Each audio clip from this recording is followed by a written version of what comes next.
देख रहे हैं हल्ला बोल, खबरों पर सीधी बात बिना लाग लपेट। शुरू करते हैं आज का हल्ला बोल। प्रधानमंत्री नरेंद्र मोदी आज राजस्थान के दौरे पर हैं, जहां वे करीब 1.6 लाख करोड़ रुपए की विकास परियोजनाओं की सौगात देंगे।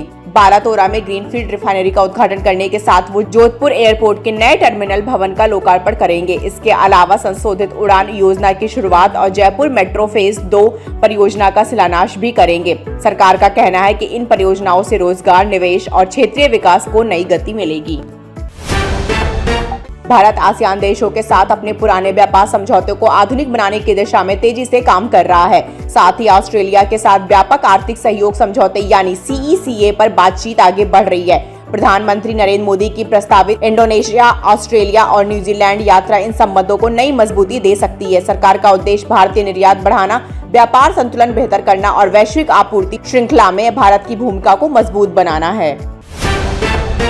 वित्त मंत्री निर्मला सीतारमण ने कहा कि भारत का मध्यम वर्ग देश की आर्थिक वृद्धि का सबसे बड़ा इंजन बन चुका है।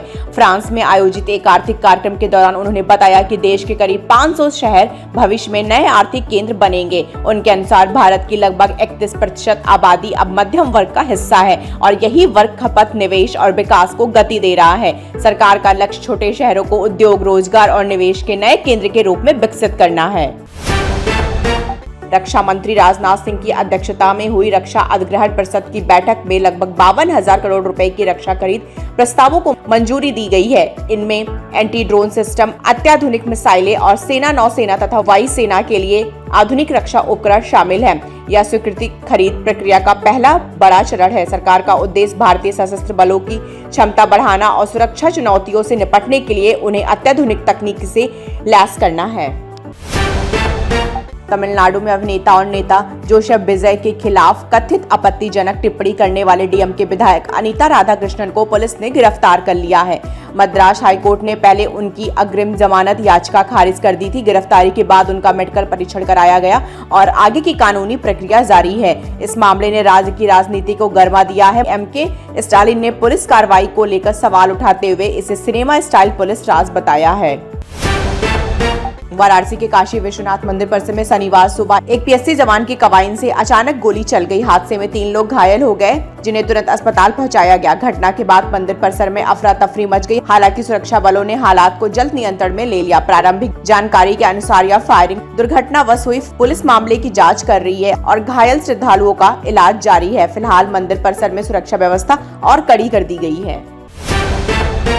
चीन का स्टार्टअप कंपनी ZAI ने अपना नया AI मॉडल GLM 5.2 लॉन्च किया है, जो कोडिंग, सॉफ्टवेयर इंजीनियरिंग और स्वायत्त AI एजेंट्स के क्षेत्र में OpenAI और एंथ्रोपिक जैसे बड़े प्लेटफॉर्म्स को चुनौती देता नजर आ रहा है। इस लॉन्च ने वैश्विक AI प्रतिस्पर्धा को और तेज कर दिया है। विशेषज्ञों का मानना है कि भारत के लिए चेतावनी भी है और अवसर भी। यदि भारत को AI क्षेत्र में अग्रणी बनना है तो रिसर्च, कंप्यूटिंग इंफ्रास्ट्रक्चर और घरेलू AI स्टार्टअप्स में निवेश बढ़ाना होगा। आने वाले समय में AI ही तकनीकी नेतृत्व तय करेगा।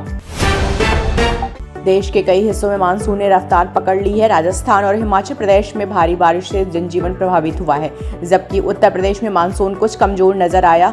वज्रपात की घटनाओं में 3 लोगों की मौत हो गई और कई लोग झुलस गए। मौसम विभाग ने दिल्ली, NCR सहित कई इलाकों में आज बारिश का अलर्ट जारी किया है। लोगों से खराब मौसम के दौरान सतर्क रहने और प्रशासन की सलाह का पालन करने का अपील की गई है। अगले कुछ दिनों तक उत्तर भारत में तेज बारिश का दौर जारी रहने की संभावना है।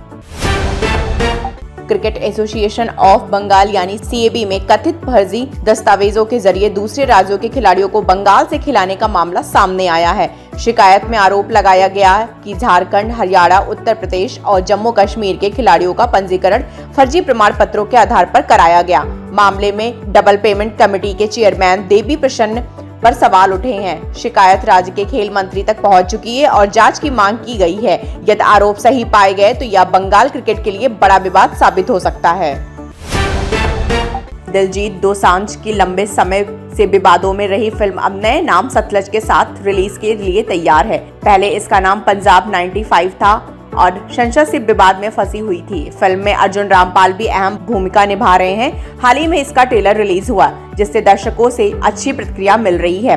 फिल्म मानवाधिकार कार्यकर्ता की कहानी पर आधारित है और इसे OTT प्लेटफॉर्म ZEE5 पर रिलीज किया जाएगा। दर्शकों को अब इसकी रिलीज का बेसब्री से इंतजार है। इसी के साथ आज के हल्ला बोल से मुझे दीजिए इजाजत। नमस्कार।